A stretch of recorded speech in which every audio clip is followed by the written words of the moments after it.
एक विद्यार्थी का नाम था माधव। वो श्रीधर स्वामी जी की सेवा करता था।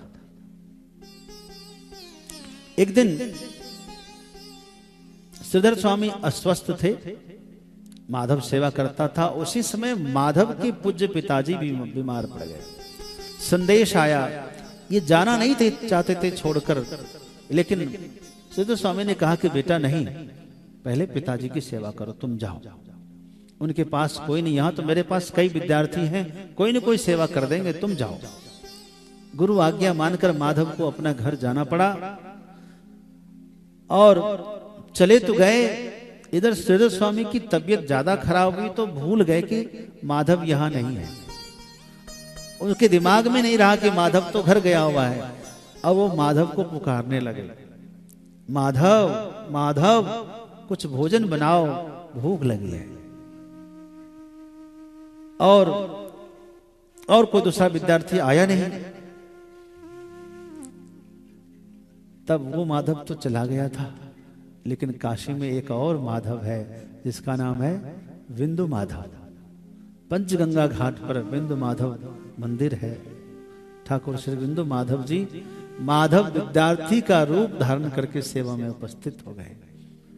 भोजन बना के भोजन कराते, स्नान करने के बाद वस्त्र धोते और औषधि समय पर देते, और धीरे धीरे ये स्वस्थ हो गए। और उधर उनके पिताजी भी स्वस्थ हो गए।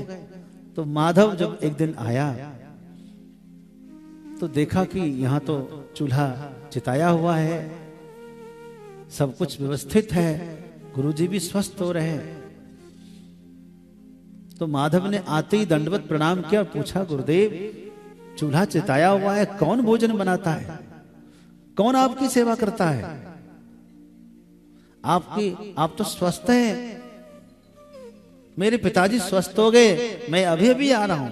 बोले क्या बात करते हो, तुम ही तो सेवा कर रहे हो, तुम ही तो भोजन बना रहे हो, तुम्हारे अलावा और कौन है यहां? उसने कहा, गुरुदेव मैं सत्य कह रहा हूं, मैं तो पिछले एक हफ्ते से 4-5 दिन से मैं यहां था ही नहीं, पूज्य पिताजी की सेवा में गया हुआ था आपसे अनुमति लेकर। दूसरा कौन है गुरुदेव?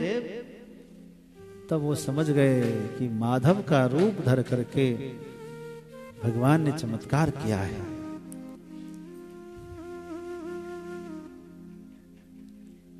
हाँ, उस विद्यार्थी ने देखा कि चूल्हा चेता हुआ है, खिचड़ी बन रही है। स्वामी जी को प्रणाम करके जब उसने सब अपना बताया तो भावुक हो गए। प्रभु कृपा विचार करके श्रीधर स्वामी गदगद हो गए और माधव विद्यार्थी भी जान गया कि मेरे रूप में स्वयं भगवान स्वामी जी की रक्षा करते हैं, सार संभाल करते हैं।